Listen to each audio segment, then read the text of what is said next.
All right, we're back with part three of my reaction to this interview with Bernardo Kastrup on Sean Carroll, Illusionism, and more. If you haven't checked out the first two parts, there's a link in the description. So far, they've been talking about, well, I guess in the last one, it was phenomenal concept strategy and integrated information theory was just about to come up. So I want to get into this right away. So let's go. I really appreciate, obviously all the points you made there, but especially about the lack of imagination that the critics have, where you point out how there's different ways to look at the fundamentality of mind. It doesn't have to be unitary. And it's just ironic because if you point out to the materialists that, well, hey, science isn't able to figure out consciousness like you guys think it can, and they say, oh, well, that's just a lack of imagination on your part. You're concluding it too quickly. But here they are doing that to idealism. So just kind of a double standard on their part. I mean, that much I would agree with. I think that ultimately we don't know what's going on. I'm certainly not trying to say I think that physicalism is true. What I've been defending is that we don't know that it's false, and also that it's not silly. But I am very interested in these other views. I think of the other views as just another one of the very strange ways the world could turn out to be. And I'm curious about what reasons there are for thinking that one or the other is true, and then what views we get at the end. So, as I said in the last video, I'm much more interested in mapping out the space, and then looking at the arguments and figuring out where, if you start from here, where could you go? Like, which the choice points are, stuff, and where you get pushed. I doubt very much that we're in a position to say which of these things is true, although I love that there is this very much this enthusiasm for these various views amongst the people who hold them. But anyway, okay, so back to it.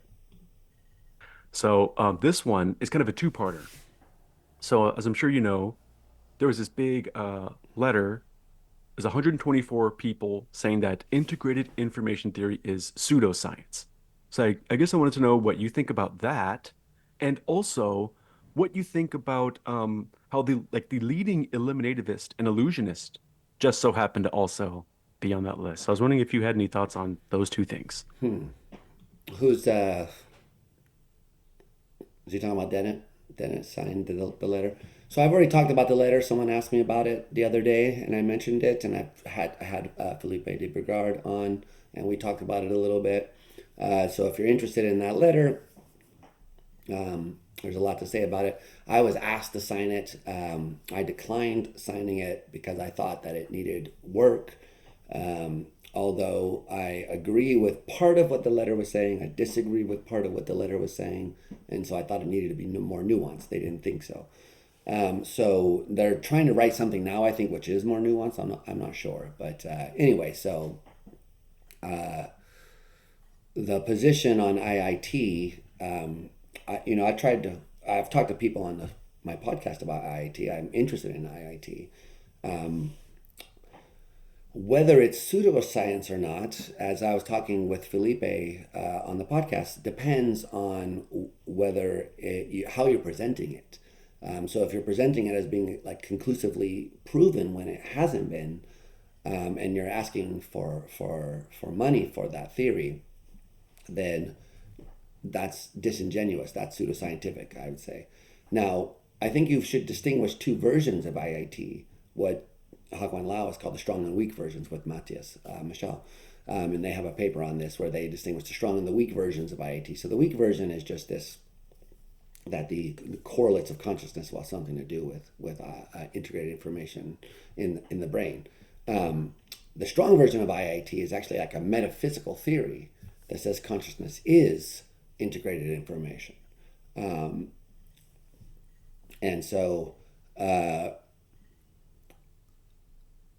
like any metaphysical theory, then you're going to wonder whether it can be tested or not. I don't know. Anyway, so, but I certainly don't have a hardline view on this. I don't think I do. I am open to all kinds of views, and I am suspicious about IIT and the axioms and how they get from there to the postulates and all that stuff. So, but I would say the same about any theory of consciousness at this point. So let's see where they go with this, though. I have extensive thoughts on those two things. I don't know how long you guys want to Please, stay by here all means, today. go off, King. I happened to have been with Giulio when that letter came out. Giulio Tononi. I was with him when and plus a bunch of other people involved in integrated information theory. We were all cooped up together in a tiny island in a Venice lagoon at the end of a week of intense discussions there. And then on a Friday, or was it on a Saturday? I think the letter came out on a Friday evening, and we sort of took notice of it and started talking about it on a Friday, on a Saturday. Um, I can give Interesting. you an anecdote. Julio's reaction to that was of a class and a maturity that I didn't think possible for human beings. Um, he was not dismissive. Um, I, I would have to have shot a video and show it to you for you to understand what I mean. He was not phased. Um, Let me comment first on not on the substance of the science involved. Yeah, by the way, I've met Julio only once, but he's very, and I've talked to him by email. He's very nice, very genuine, very authentic person for sure. I agree with that. So, and that's one of the things about the letter that, that I was thinking is that pseudoscience, the word, those are like fighting words. Like a person who, this is like a person who's still around, is like trying to develop his theory. So when you, if you're going to say that this theory is pseudoscience, and the version he's promoting is, then you would want to really detail that, not just in some 500 word letter, right? You'd really want to make the case. And some people said you shouldn't even use that word. That's too mean. I don't know. If it's justified, it's justified. If it's not, it's not. But what you should do is make the case for it so that people can judge for themselves. I personally, in my mind, never really thought of Julio as one of the main targets, although maybe he is. But I think probably the ones that they're the letter was targeting was Christoph Koch, who I did have on Consciousness Live, by the way. But anyway, Christoph, who is the one going around saying this is the only viable theory of consciousness and all that stuff. I don't think Julio makes those kind of pronouncements. I could be wrong. I don't know. This isn't something I dwell on. But anyway, so it's interesting to hear this firsthand information. But on the act of writing an open letter and uploading it to the Sci archive. This is not how scientists communicate to one another. Scientists don't write open letters to other scientists. Well, they do. Um, but I agree that this is probably not the way that this should have been done. But people do write open letters. It's a thing that has been done and is done. So I disagree with that. It's called letter of concern. Scientists write open letters to government or to the population at large. Oh, I see But what you're when a saying. scientist is talking to another scientist, the means to communicate is peer reviewed Yeah, through the journal. academic papers. That's how the thing is done. So it was already alarming from the get go, that letter, because of the very form it took, an open letter. Yeah, so there's some merit to this, I would say. But on the other side, because I know kind of the behind the scenes story here, the point of view of the other side was that after this thing that happened in New York, which I was not a part of, well, I was around, but I didn't go to, where they announced the results of this adversarial collaboration and lots of media attention. It seemed to indicate that IIT had come out ahead or won or something like that in this adversarial collaboration. And so the reason why they chose to take this open letter format, which really I agree is like sort of unprecedented, was because they wanted to counteract what they perceived as something dangerous happening, namely that a theory, which according to them hadn't been tested appropriately, was being declared empirically the winner of a contest. And so they were very concerned, saying, hey, wait a minute, this is not what's going on. And whether you agree with that or not, I agree it should be carefully laid out and peer reviewed. But you might want to do the open letter thing as well if this is getting so much media attention. And that was their idea. So I agree it's complicated. That's why I chose not to sign the letter. I ultimately um, didn't think it was a good idea. But I can also see why, if you truly believe what they did, they felt sort of compelled to do it that way. So I don't know. It's a complicated issue. There's no doubt about it. Yeah. uploaded to the archive. That was a activist move, not a scientific move, if you know what I mean. Yeah, Uh, that's kind of what I was saying as well. It was they needed to take the position of an activist, so to speak. It was a political move. Yeah, I agree 100%. Um, as a philosopher, I don't care too much about this stuff, but I'm more interested in the ideas and the arguments. But some people think that this negatively affects the field of consciousness science in a very serious way. So it's an interesting turn of events. it came across to me as the immature action of people who would like to have more visibility than they have. And instead of trying to get that visibility through the merits of their science, they wrote an open letter and uploaded it to the Sci archive. And that will now get hundreds, if not thousands, of citations, and it will improve their citation index a lot. I think I mean, a lot of you these do. people already have citation indexes that don't need that kind of improvement. But I don't know. It does come off as a politically motivated act. I agree with that, but I don't know if that was if they're trying to get famous or something like that. They're trying to do is counteract what they see as something harmful going on. But I agree. There's room for debate on this topic. That when you feel frustrated because you're not succeeding according to the practice of science.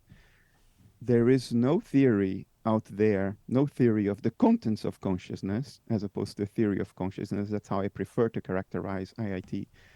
Right. So notice what he just said, though, a theory of the contents of consciousness. So, that's I have written about this myself and said that IIT is not a theory of consciousness, but it's a theory of like mental content, which could be conscious or not. And then you need to say maybe that you're aware of it, maybe, me and my inner awareness. Anyway, so I agree. And Ned Block has argued that IIT is really a theory of intelligence, not a theory of consciousness. So, they resist that. But I can certainly see why you would want to phrase things that way. There is no theory out there that has the same theoretical foundations, the same mathematical instrumentation and elaboration, the same. I mean, it's true. It's a very mathematical theory. That's part of the problem, some people think, with it, is that the math can be interpreted in many ways. So, but it is that's part of the appeal to it. I agree that it's very mathematically rigorous. There's no doubt about that. But like, for example, the primary quantity phi, you can compute it, you can estimate it in different ways, and they have serious consequences for the theory. So, in practice, at least, it seems hard to get from the math to something empirically tractable. And that was something I was talking with Felipe about, and he's written about. But I'm not saying that makes the theory pseudoscience, not at all. I'm saying it's the mathematical nature of the theory is a blessing and a curse in a certain way. But yes, I agree. Rigor that IIT has. Everything else is kind of hand waving, vague, um, difficult to even formulate a test to try to falsify it. Now, IIT has difficulties in formulating tests as well, because it's difficult to formulate tests for any theories of the contents of consciousness, given our ability to only very coarsely measure brain states. To verify or falsify a theory, you would need to have a much higher resolution, both in time and in space, I agree. of our ability to measure brain states.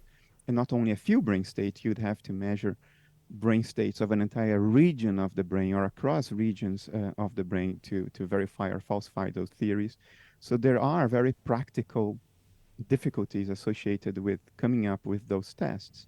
But given this factor, which applies to all the theories, IIT has gone, I think, the furthest in approaching a sort of falsifiability. IIT, for instance, has predicted that because of the topology of neuronal interconnects on the parietal lobes on the sides of the brain, um, IIT has predicted they would be more associated with conscious experience than the prefrontal cortex, which is where everybody else thinks consciousness should be. That's not true. That's not where everybody else thinks it is. Lots of people do think that the prefrontal cortex is importantly involved in consciousness. There's experimental reasons for that, for that thinking. Other people think it could be the parietal cortex. Giulio coined the term parietal hot zone. But other people think that it could be in the visual areas, in the temporal, occipital areas. So there are a variety of views. So I don't know if it's just IIT that predicts this, but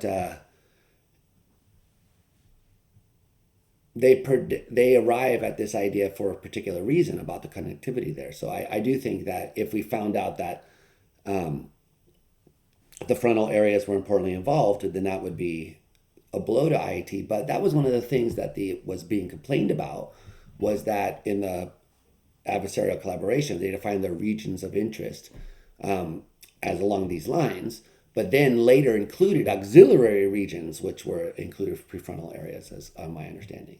So I'm eventually going to get to that dispute and try to figure out what's going on there. But yeah, okay, so this is true. We do need more of people stepping up and saying what would count as importantly,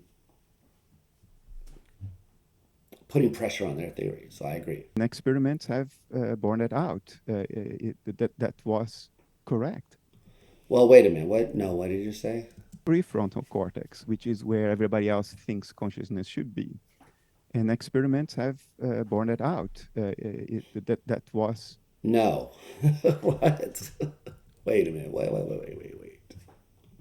of neuronal interconnects on the parietal lobes on the sides of the brain.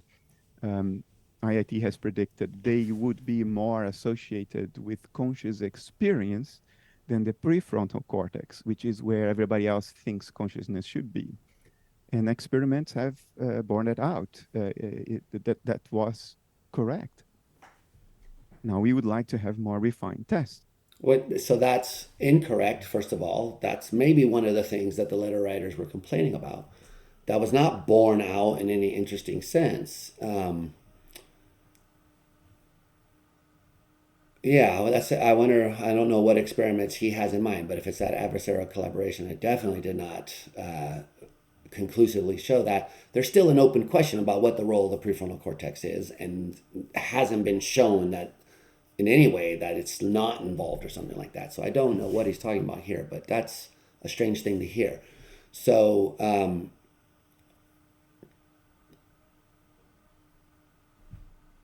I mean, yeah, I'm just thinking about. I'm currently involved in an experiment trying to determine whether or not we have any reason to think that there's activity in the prefrontal cortex that relates to conscious experience using change blindness. So this is still very much an open empirical question. Anyway, so yeah. But then we have these practical limitations that apply to everybody. Yeah, that is so true. I Though. think that open letter, the very form that it had, was not the way science is done. That's activism, a kind of political activism. That's what you do when you're losing the game on the level play field of science, but you are sore. No, but see, that's not fair. It's not. It is political activism, I agree, but it's not what you do when you're a sore loser. It's what you do when you feel like the media is portraying things in the wrong way, and people are going around saying what Bernardo just said, that some experiments proved what they said was true, which, as far as anyone knows, is not what the record shows. So that's why people say, "Hey, wait a minute." Now, whether you agree with their approach or not, anyway, that's what's actually happening. Loser, so you want to get visibility some other way. I think content-wise, the letter had no scientific content. It was, I think, if I remember correctly, it was 4 or 5 paragraphs written like you know, a butthurt teenager who had his ice cream stolen, and got angry. Geez, that's butthurt. Really, that's mature. Okay, but I agree that it needed work. As I said, see, I would put it slightly differently. um, Accusations of pseudoscience that were not substantiated at all. Why? Why is it pseudoscience? Yeah, I agree. That See, was that was not exactly. articulated at So all. these are the things I think that make it an easy target. They didn't really define the term pseudoscience. They didn't say why they were using that term. They hinted at a couple things that weren't spelled out really. So I agree. The letter was deficient in that way. But whether it smells of sour grapes or people, yeah, it does. Give that impression because of the hastiness of it. That's, I think, what he's trying to say. If you take out all the offensive language. In that letter. So I looked down at it, and I had a good look at the people who wrote it. There was a Dutch person involved there who I had dealings with in the past. I paid very much attention to the names in there because I think that speaks to one's ethics and scientific integrity. And how that speaks to scientific integrity, I think I was clear enough in what I said before. But I Yeah, think and I think that that's not charitable. Although I could understand why someone would feel this way, because those are inflammatory terms, which is why I think that the letter was the wrong approach, as I've been saying this whole time. we should all take notice of that letter and who is behind that letter. I think it's a desperate attempt to get visibility in face of another theory that, for very good scientific reasons, is getting more and more traction. Now, I don't think IIT. That's what the problem is that these people think it's not for very good scientific reasons that it's getting more and more traction. Whether they're right about that is a substantial issue. So, whatever the psychological motivations of any individual actor are, there is an actual question of whether, and they've tried to prove it by doing the survey, and it wasn't a very formal survey, but at least showing that amongst people who work on science of consciousness, IIT is not the main theory. Global workspace probably is. I mean, it is. But in the media and the popular mind, IIT is one of the main theories. So there is something of a discrepancy there, and you want to know why. It's not because of the empirical work. That's the main point, I think, that bears repeating. Is a materialist theory of consciousness. I think it is a philosophically or metaphysically neutral theory of the contents of. Wait, what I do you say? think IIT is a materialist theory of consciousness. I think it is a philosophically or metaphysically neutral theory of the contents of consciousness and how they Wait, come to what? get in face. It's a desperate attempt to get visibility in face of another theory that, for very good scientific reasons, is getting more and more traction. Now, I don't think IIT is a materialist theory of consciousness. I think it is a philosophically or metaphysically neutral theory of the contents of consciousness and how they come together to form the unitary conscious experience of a human being. Okay, And I in see that what you're sense, saying. I think it's the most promising theory we have. I don't see anything else anywhere near the level of refinement and theoretical instrumentation behind IIT today. And I can tell you from personal experience that there are a lot of people in the core group of IIT, I was with them for a week, um, who do not necessarily make materialist assumptions about the nature of consciousness. And I think this is what triggered the people writing that letters next to the usual motivation to get visibility, whatever by whatever means. I think some of the signatories of that letter, like Daniel Dennett and Patricia Churchland, Ah, they burnt. had. I didn't react to him saying a name. I just burnt myself. Oh my god. Okay, so hold on. What's he going to name names and so forth? All right. Well, let me pause this now because my throat is sore.